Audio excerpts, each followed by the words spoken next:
Welcome to the Bigfoot Tree once again. Right here is the famous Lori Simmons Bigfoot Tree. I am here by myself. For the next few minutes, I'm going to explain why I'm here by myself. And I'm also going to explain what I'm going to do while I'm here and why this is really the last time I'm ever going to come to this tree.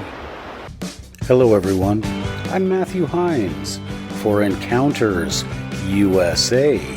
We are your one-stop podcast and YouTube channel for all things alien, Bigfoot, and Dogman. So relax, kick up your feet, grab one of your favorite beverages, and enjoy the show.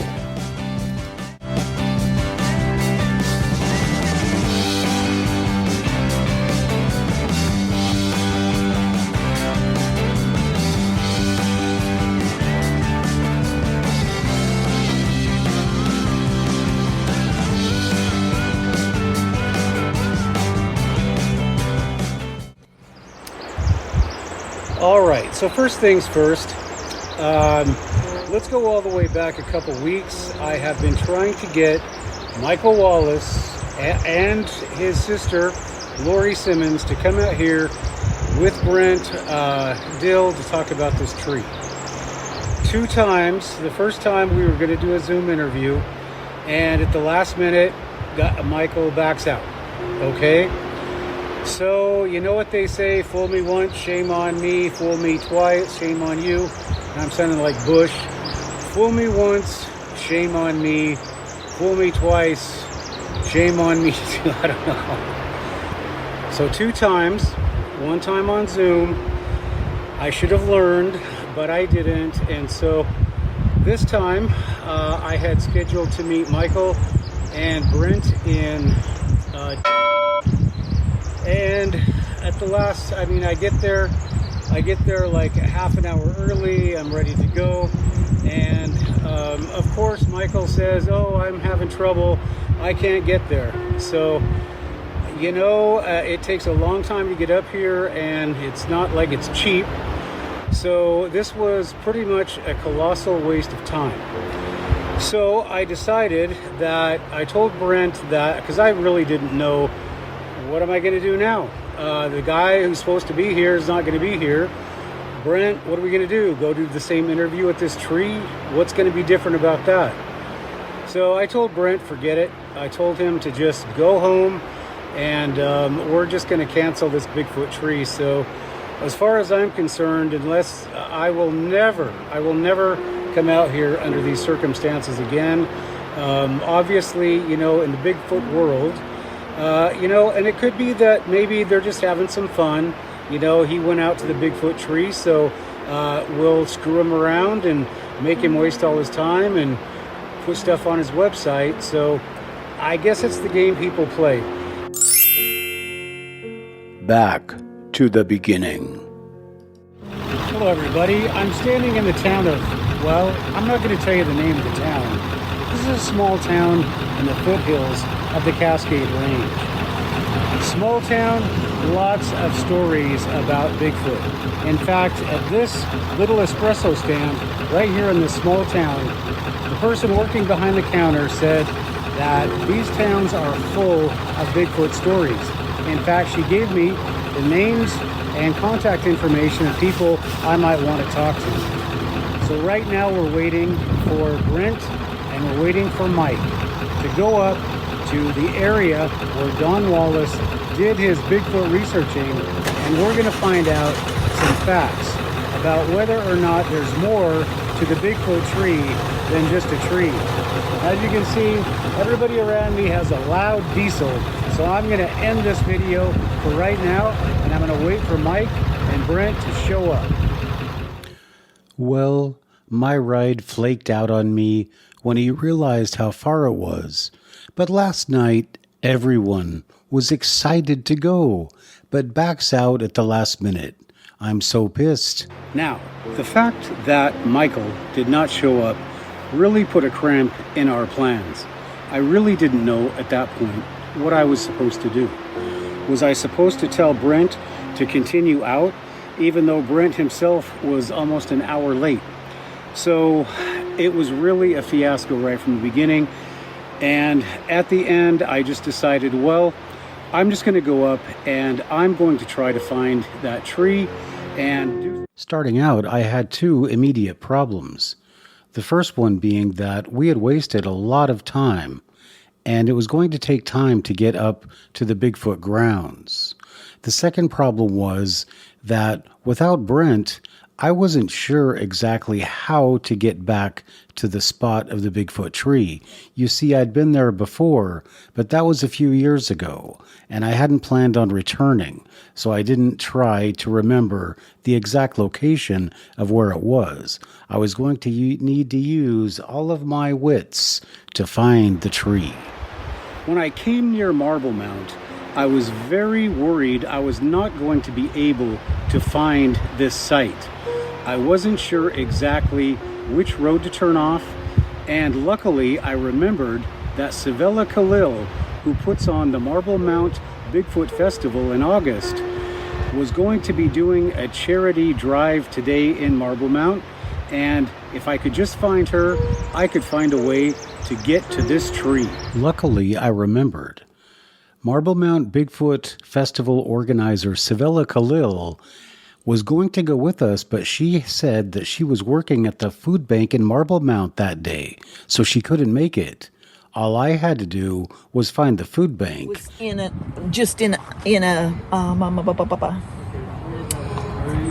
just on a cot. He wasn't in a tent. He was on a cot there, and we were there.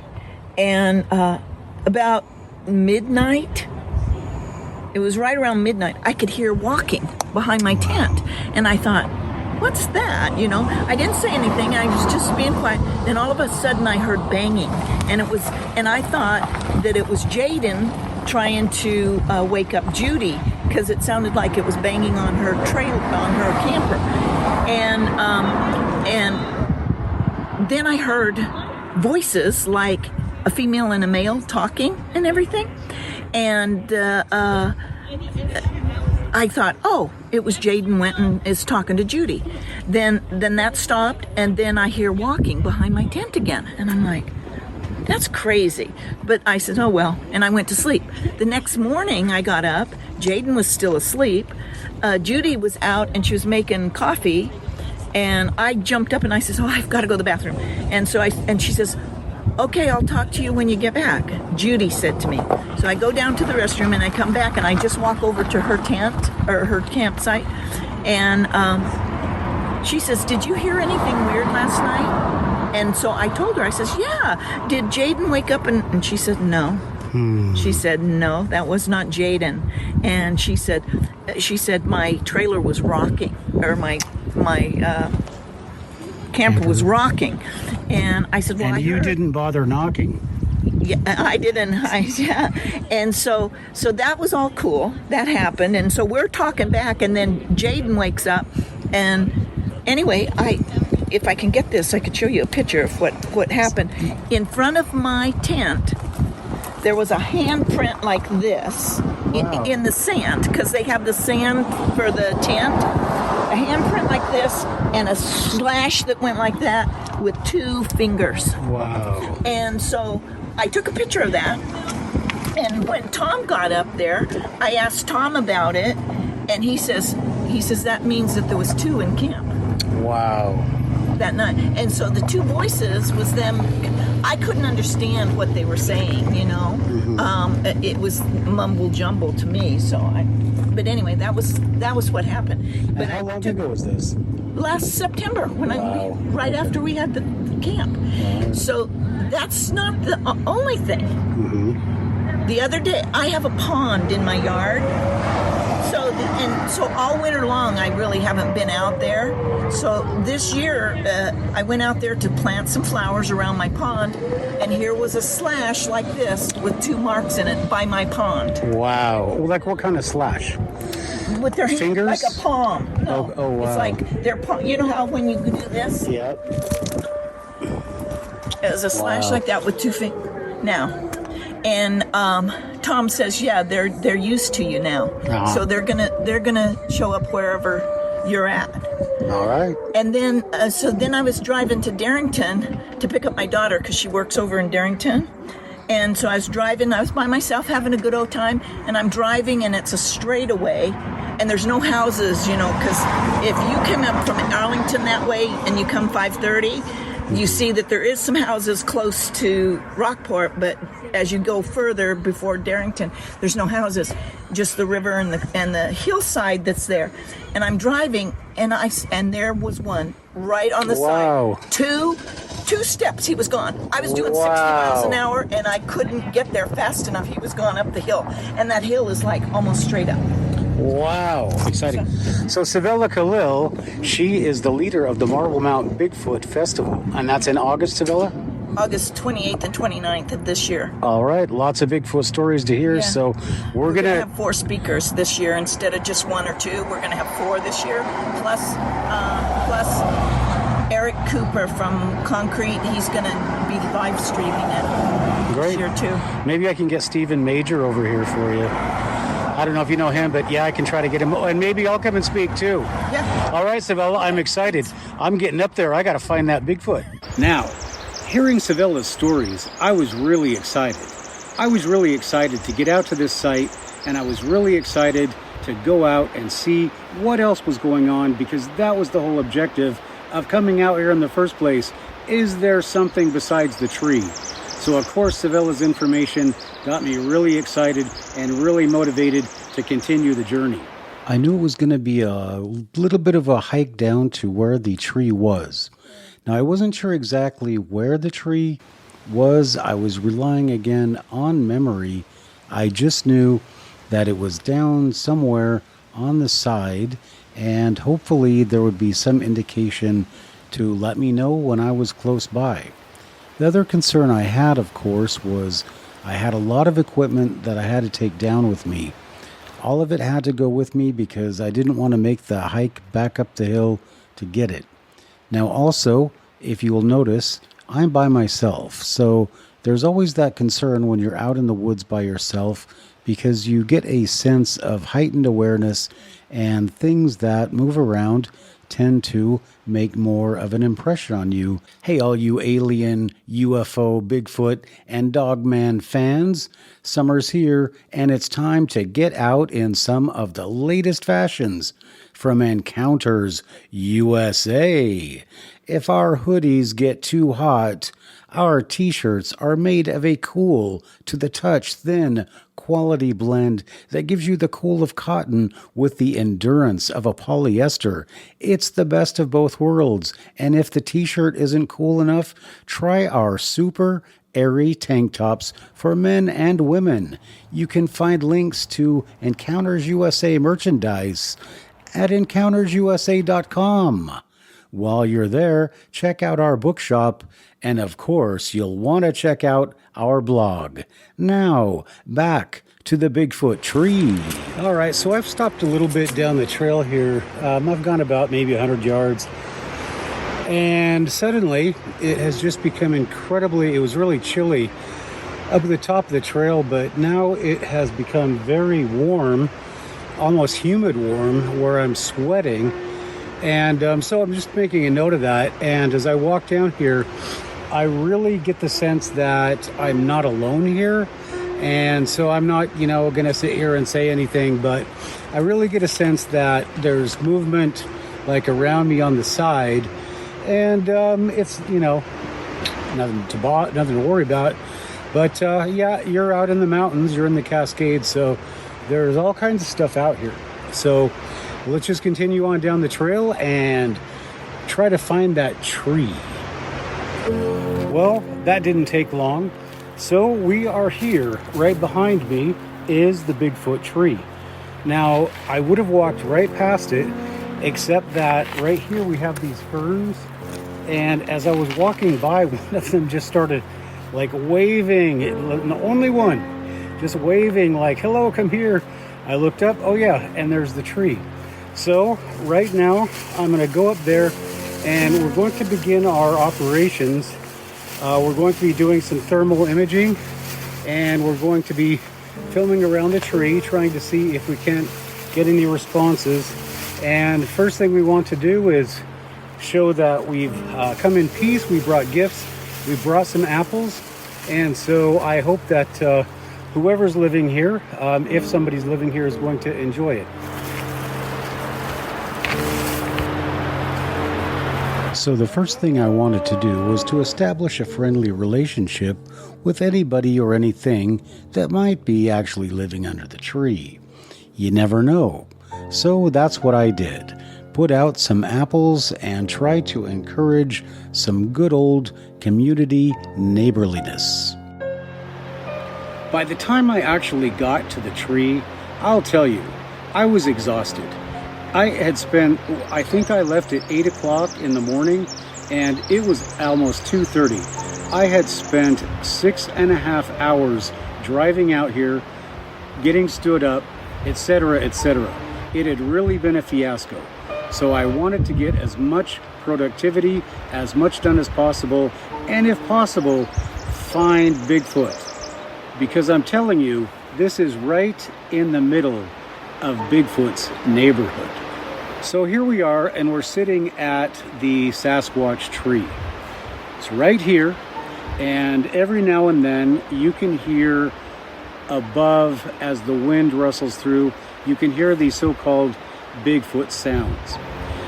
It's been quite an adventure getting out here, and there has been a lot of controversy about this tree that has involved professors and researchers alike. It has divided people, and it has caused so much malcontent, I guess, in the Bigfoot world that I came out here because after what's been happening with, trying to get people out here to talk about the other evidence, I'm just ready to put this to rest. But what I'm here for today, by myself, is I want to find out what else is here. Now, the story that Savella told me got me excited. I'm going to go down to the campgrounds and check out where these things happened. Hopefully we can get some evidence, and hopefully we can get some kind of Bigfoot activity. Now, it's really nice to be here right now. It's a really nice environment. If anybody's saying, oh, aren't you scared or whatever, no. It's really beautiful here. It's the Cascades, and there's nothing to be afraid of in the forest unless there's a big bear behind me or something. So it's time to get to work. I've brought apples up, and I'm going to start filming and getting some thermal images that we can put on video. We're going to check out the tree, and then we're going to go down to the creek and check out some other sites. So hopefully we can get some good work done. We can bring this site a little bit closer to you, and unfortunately, again, I'm not going to tell you where it is, but this is it. This is the Bigfoot tree, and we are going to check things out. So what I'd like to do today is I would like to go around with my thermal imaging camera, and we're just going to go around and check the tree. We're also going to go down to the campground where this activity was that we saw from Savella. We're going to go down and we're going to check out that campsite. So we have a few things that we have to do today. So there's a lot of work actually to be done, and I also am going to do some filming. Savella said that there is activity over at Marble Creek. I don't know if that's Marble Mount Creek. So, and also I'm beginning to hear the tree is starting to make its noises. So things are, pretty cool out here. It would be nice if there was other people here with me, but what can I say about that? So that's it. Let's continue on with what we're doing out here, get it done, and go make us a really super video that everybody's gonna love. Now, I wanted to conduct a few tests just to make sure so that nobody could come back and say this or that. The tests I wanted to do were to just, first of all, survey the tree, go around and see if there was any indication that this was any different than any other tree. The next thing I wanted to do was to make sure that the surroundings were well documented. What is there now? Will it be there in case somebody comes back? I wanted this to be a visual reference. So what you'll see is this is a very thorough documentation of the vegetation and everything that is in the area at the time, to include my 3 apples. So the next thing that I want to do is to bring out the FLIR, and I want to do a heat thermal testing of the tree and make sure that there is nothing to indicate that there is a heat source from something other than a tree. So that is my intent, and that is the purpose of why we're here. So let's get started. Now, as we're conducting our thermal imaging testing with the FLIR, I just want to explain to you how this is being conducted. In one hand, I have the FLIR attached to my iPhone 12 Pro Max. In the other hand, I have a Sony Handycam. The FLIR attached to the iPhone is giving you thermal readings as well as temperature readings on the tree as we circumvent the outside of the tree. Now, the claims that there is some kind of underground dwelling and that there are people, that there are Bigfoot or somebody living under the tree would indicate that there would be some kind of heat source that did not coincide with the heat from a tree, because any live human or person plus whatever they're doing down there, their activity would generate some kind of heat that would be visible, which could be evident from looking at any house with this thermal imaging. So, as we circumvent the tree, what are we seeing? We're seeing normal readings from the tree. Now, as you can see, the apples are showing up a little bit differently. They are absorbing the sun probably a little bit better. Maybe they're a little bit warmer. So there's nothing here to indicate, at least from the thermal temperature readings, from our video, and from, of course, the sound coming from the tree, which is, we've heard some of the rubbing of the branches during setup, but it seems to stop about the time we want to record. So with the exception of a lot of birds, there's really nothing here to indicate anything living on, around, or under the Bigfoot tree. Now that we had conducted our heat thermal imaging testing on the FLIR, we had done our video scanning and documenting, there was one more test to do. We had to see if there was anything living under that tree or around the tree, if we could call it out using, that's right, the Bigfoot Calls app.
With the Bigfoot Calls app tested and with no noticeable results, it was time to move down to the next location of our investigation, and that would be the infamous Site 9 down at the campgrounds.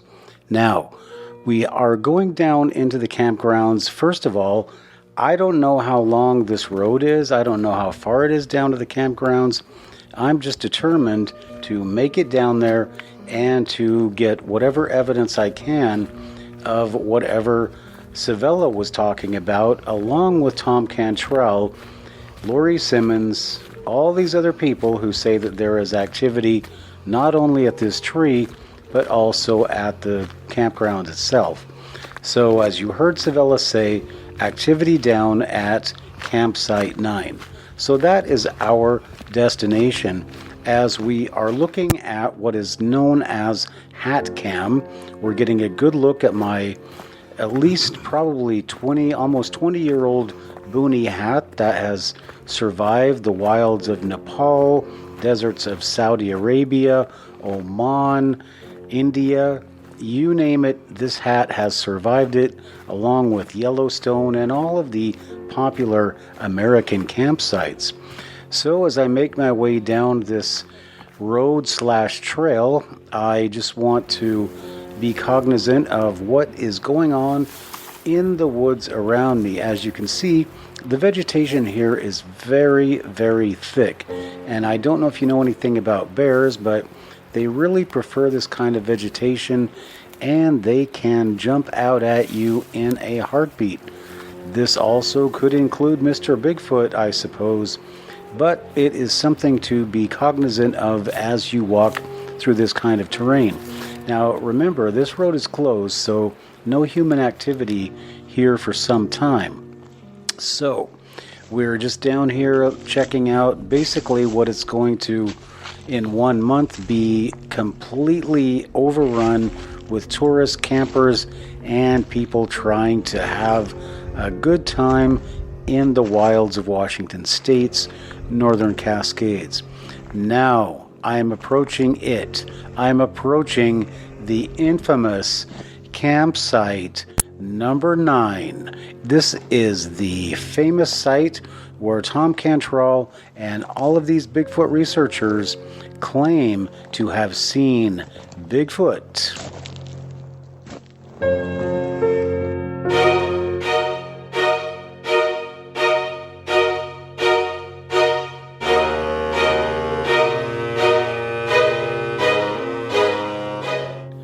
All right, so maybe it's not that scary, but let's go check out this campsite anyway, because there's a lot going on here.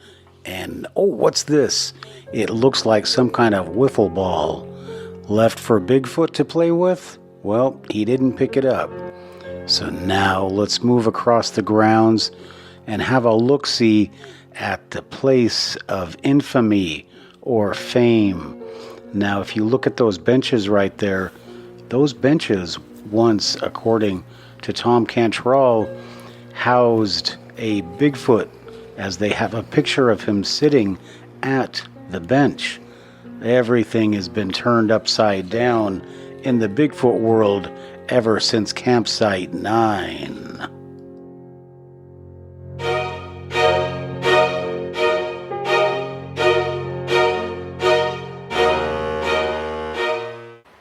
Well, here we are. We are at the legendary Campsite 9.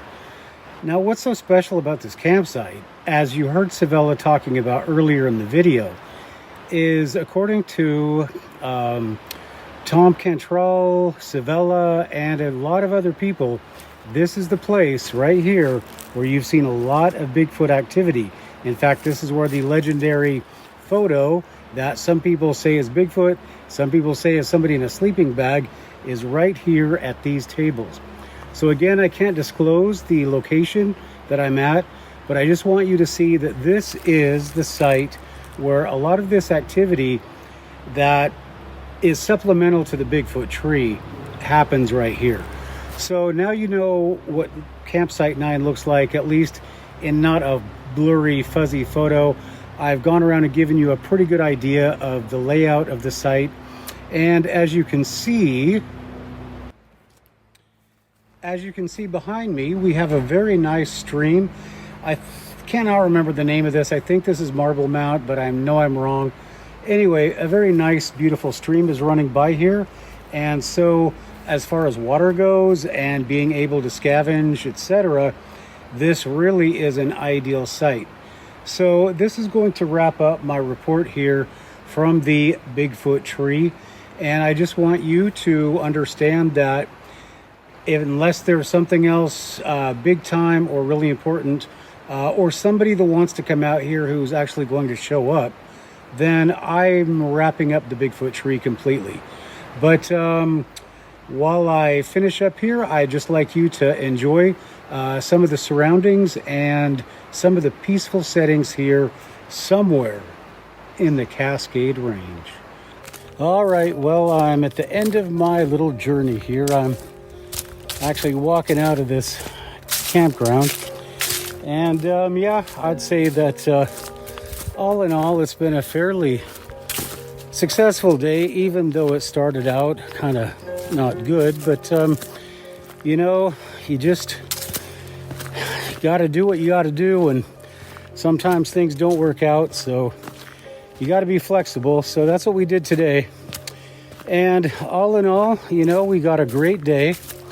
It's not hot. It's a little bit cloudy.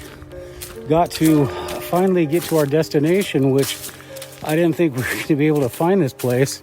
It's been about 2 or 3 years since I've been up here. So that was kind of a little bit of a pain, but I'm glad we finally made it here. And we were able to look at the Bigfoot tree again and make a video. And we're actually able to get back down here to Site 9.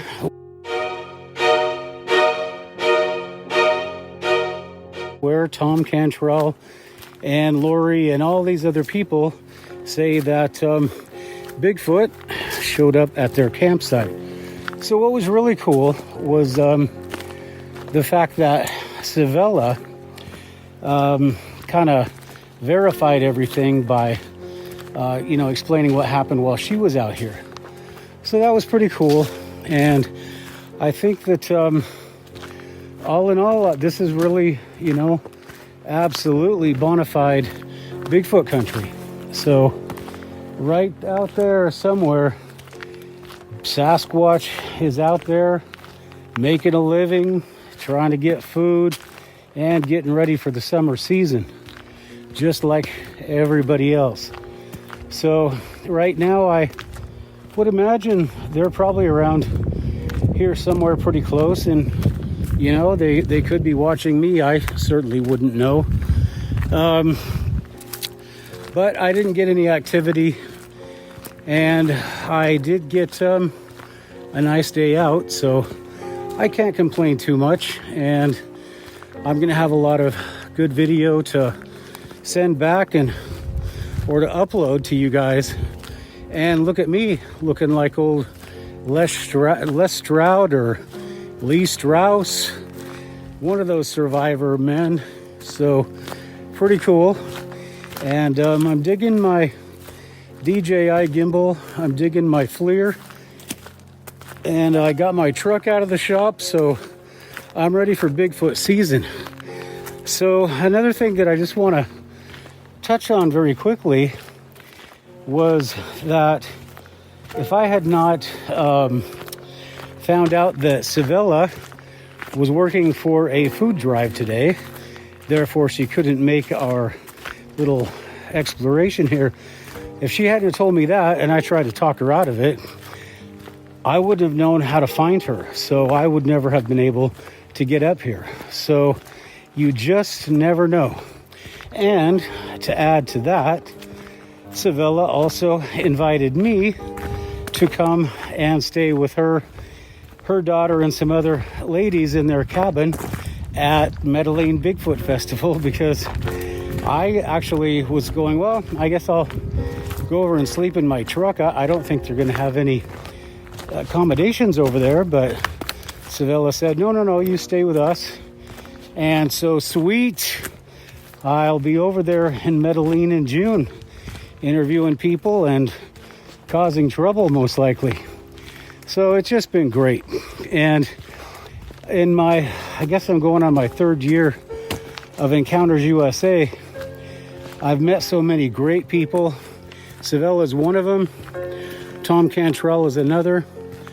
And all the people that have, been so nice, like Ron Moorhead and Rich Germeau and all these other people, they totally made it for me. And my point in all this is that if I had not met Savella at the Marble Mount Festival and gotten to know her as a friend, then I would be out here driving around by myself, not finding the Bigfoot tree. So it just shows that you never know who is going to come and help you out, especially when you're looking for Bigfoot. So, something to think about on the way up the trail.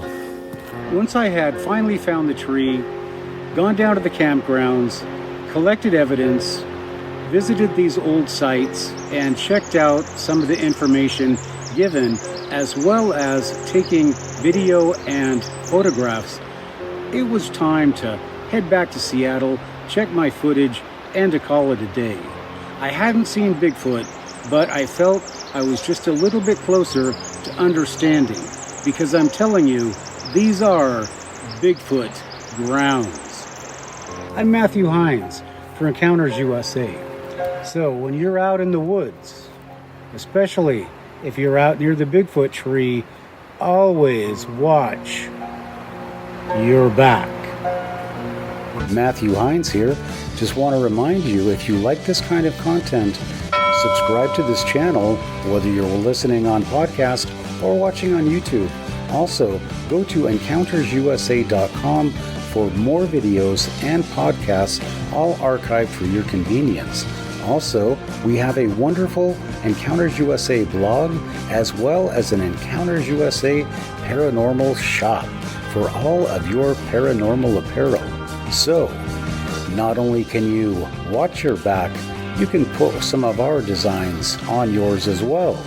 So we'll see you on down the road on Encounters USA.